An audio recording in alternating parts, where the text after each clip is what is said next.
A soldier stationed at Joint Base Lewis McChord accused of trying to sell national defense information to buyers in China. New tonight, the latest on the case. We're sunny again tomorrow, but we're warmer and cloudier as we head into the weekend. For the first time, we are seeing text messages from surviving roommates and a 911 call transcript from the morning of the Moscow murders. The latest on the case tonight.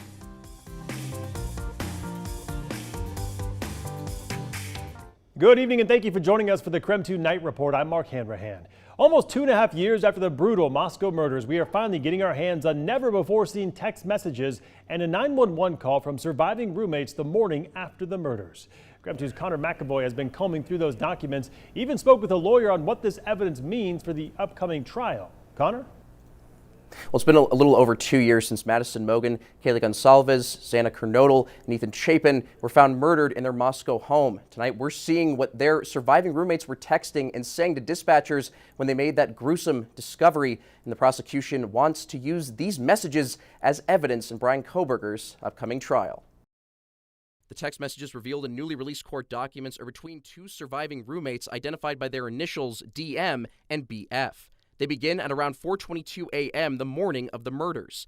DM texts, "I'm freaking out right now," and BF soon responds, saying, "Come to my room." The messages discuss the two being scared while at the scene. They also go on to show the two discussing someone wearing a ski mask.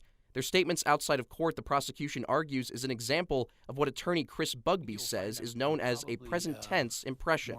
The prosecution is arguing the texts outline a timeline of events the night of the murders and should be admitted as evidence in the case. An observation that a witness was making outside of court, but during the time that they're observing whatever it is that they are describing. Bugbee is a criminal justice attorney in Spokane and practices in Washington and Idaho. He's not connected to this case, but agreed to talk to us to provide some analysis. He says this would not make the text messages hearsay and would be taken into evidence. Court documents also show Kohberger's defense team arguing against the death penalty if he is found guilty.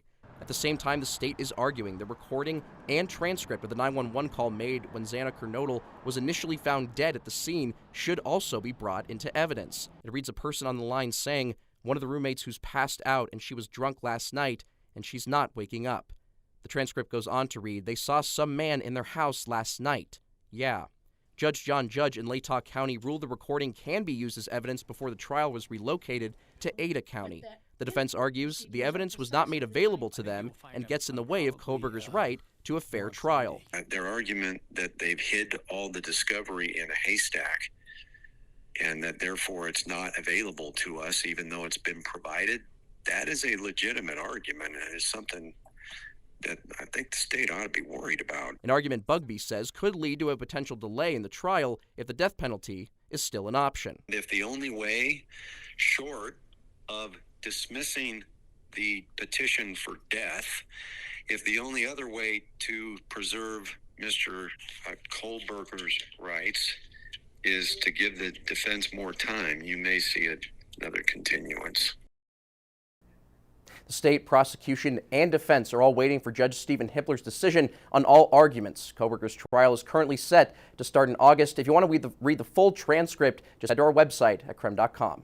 Connor McAvoy, KREM 2 News. All right, Connor, thank you very much. New tonight, a Joint Base Lewis McChord soldier in custody after being accused of trying to sell national defense information to another country.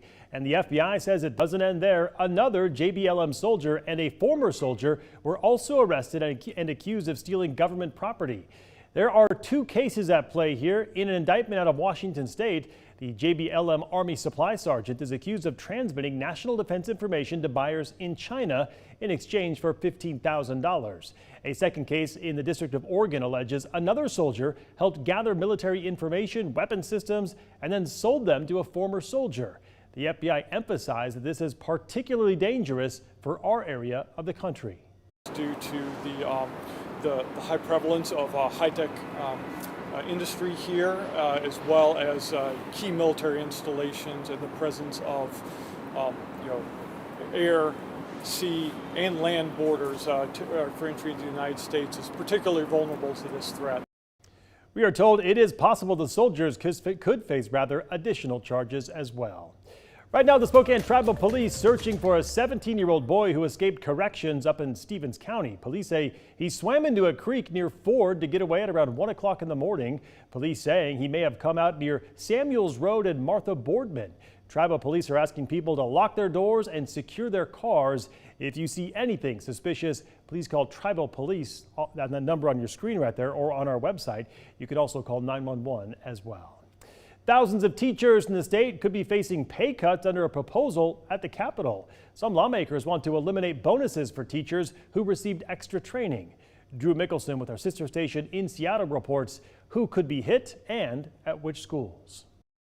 Reducing teacher pay is not something elected officials like to talk about, but facing a multi-billion-dollar deficit, state lawmakers say they have to look at it.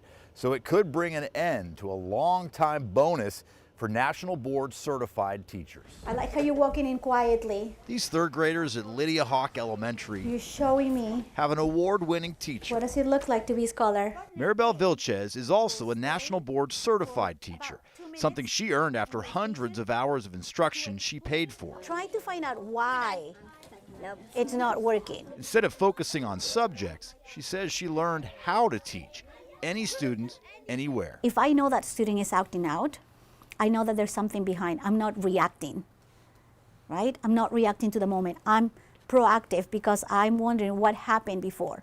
Because of that knowledge of student, that National Board still of me. And they're always asking why. 7,800 teachers in the state are National Board certified, and since 1999 have qualified for bonuses. Today they get about $6,200 extra dollars a year, and another $5,000 if they teach at high poverty schools. But as legislators look to save money, the bonuses could be paused. We really appreciate our educators in this state, and that is why we are looking for new revenue. That is why we want to continue to invest in our K-12 system. Unfortunately, this is one of those things that does not fall within basic ed, and that is why we're having this conversation today. Before leaving office, Governor Jay Inslee proposed the cut, and last week, current Governor Bob Ferguson said he is supportive of Inslee's budget-saving suggestions, even though Ferguson has also said he opposes education cuts. Appreciate the legislature's work. I know they're going through, the House, the Senate are going through their own proposals for reduction. So, we have a lot of work ahead of us. We still have a couple months, but I've been pretty clear on what my priorities are. Aisha, come to this station, please. Without the bonuses, Ms. Vilches says she and her colleagues will suffer, along with their students. We say that we value education. That would be a signal that the message is contradicting if this stipend gets paused. This would impact just a little more than 10% of the state's currently employed teachers. Every 5 years, the certification needs to be renewed, and that is something that has to be done on the teacher's time and the teacher's own dime. The teachers union says without these bonuses, teachers likely won't get that extra training. More states and school districts are banning phones in schools. Locally, the Spokane Public School District will implement its new cell phone policy at the start of the new school year. Legislators in Olympia looked at making school districts restrict cell phone use all year. Bills introduced in the House and the Senate to require the Office of Superintendent of Public Instruction to examine cell phone bans currently in place and make recommendations for other districts never received committee hearings. All right, switching gears, let's take our first look at the forecast with Chief Meteorologist Jeremy Good. Jeremy, all around pretty nice day here in Spokane. Tomorrow's Friday, which is basically the weekend. Already looking forward to that weekend forecast, my friend. Oh, it is going to be another warm one out there across much of the inland northwest. So let's start with the cold side of things. Tonight, we're watching temperatures dropping by the time we wake up early tomorrow morning. We're looking at temps back down in the 20s. It will be another chilly one to start the day, but that cold air, well, it's just temporary. By the afternoon, we're warming back up with clear skies overhead across much of the region. We're building in this nice ridge of high pressure. That ridge of high pressure is what is going to keep us sunny, dry, and eventually warm tomorrow afternoon. But getting there, well, it's a cold one to start. Bundle up in the morning, but dress in layers. 51 by tomorrow afternoon. Then we don't fall below freezing as clouds build back into the region. Cloudier, but warmer as we head into the weekend. Sounds good, Jeremy. We'll check back in with you later in the show. Don't go to bed yet. A mother and son accused of murdering a man in the South Hill. Why the defense is now trying to split the cases into two different trials. Plus, a Spokane Valley mother facing charges after her 1-year-old reportedly overdosed on fentanyl. We're back in 90 seconds.